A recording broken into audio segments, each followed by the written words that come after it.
Hello everyone, আমি সংকলিতা চলে এসেছি নতুন একটা ব্লগ নিয়ে।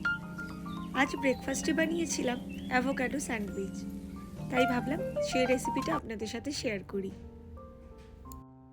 তো স্যান্ডউইচ বানাতে আমি এখানে নিয়েছি অল্প একটু পেঁয়াজ, ধনেপাতা, একটা লেবু, একটা ডিম আর অবশ্যই একটা অ্যাভোকাডো। ডিমটা আমি আগেই সেদ্ধ করে নিয়েছিলাম। এখন মোটামুটি সোম থেকে শুক্র এই অ্যাভোকাডো স্যান্ডউইচই চালাই। শনি রবি আর ইচ্ছে করে না, স্কুলের দিনের মতো ফিল হয় সকালবেলা যখন অ্যাভোকাডো টোস্টটা বানাই। প্রথম দুদিন খুব এক্সাইটেড ছিলাম, কারণ দেশে থাকতে অ্যাভোকাডো খাওয়া হতো না। আর খাওয়া হতো না বলতে ওখানে এত দাম দিয়ে কিনতে ইচ্ছে করতো না। এক একটা অ্যাভোকাডো 280, 350 এরকম দাম নিত। এখানে অ্যাভোকাডোটা বেশ সস্তা, ওই 3টে মিলিয়ে $27 নেয়। তার মানে ইন্ডিয়ান কারেন্সিতে ধরুন ওই 280, 290 এরকম। যেহেতু এখানে এসেই প্রথম অ্যাভোকাডো খাওয়া, তাই প্রথম দিন যথারীতি কাঁচা কাঁচা অ্যাভোকাডো নিয়ে এসেছিলাম। পরের দিন সকালবেলা যখন কেটে দেখি ও বাবা, সে তো ম্যাশ করাই যাচ্ছে না। কি করি অগত্যা সেদিনটা যা হোক করে কাটিয়ে দিলাম। অ্যাভোকাডো আর খাওয়া হয়নি সেদিন। তারপর বুঝলাম ওটাকে একটু বাইরে রেখে পাকিয়ে খেতে হয়। আমরা তো আগের দিন ফ্রিজে এনে ভরে দিয়েছিলাম, তো জানতাম না। এখন আগের রাতে বা আগের দিন বিকেলবেলা একটা অ্যাভোকাডো বের করে রেখে দিই, পরের দিন সকাল অবধি ওটা বেশ সুন্দর হয়ে যায়। অ্যাভোকাডো দিয়ে বিভিন্নভাবে স্যান্ডউইচ বানানো যায়। অনেকেই তো আবার ডিমও অ্যাড করেন না।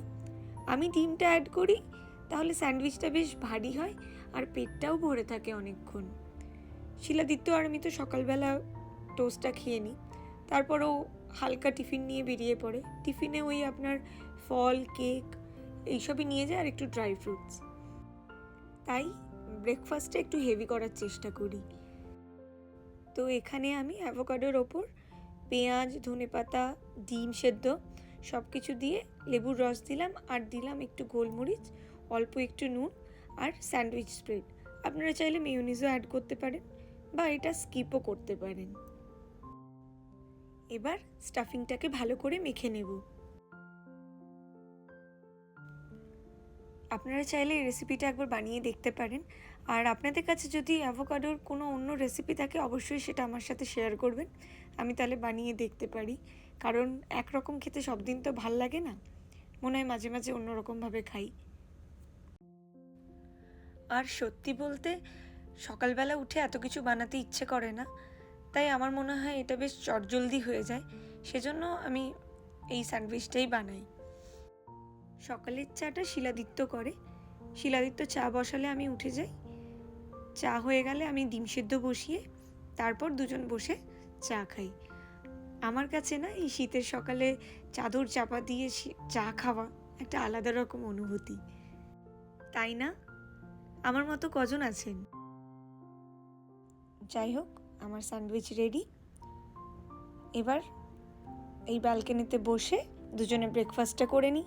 আমিও শিলাদিত্যর সাথেই করে নিই, কারণ একা একা খেতে ভালো লাগে না। দেখুন আজ কি সুন্দর ঝলমল একটা সকাল দেখতে পাচ্ছি। গত সপ্তাহে তো যা গেল, ওরে বাবা, বৃষ্টি নিয়ে বিরক্ত হয়ে গেছিলাম পুরো। যাক, আজ একটা দুর্দান্ত সকাল পেলাম। চলুন আজ তাহলে চলি। সবাই ভালো থাকবেন, আর আমার এই ভ্লগটা কেমন লাগলো অবশ্যই জানাবেন। বাই।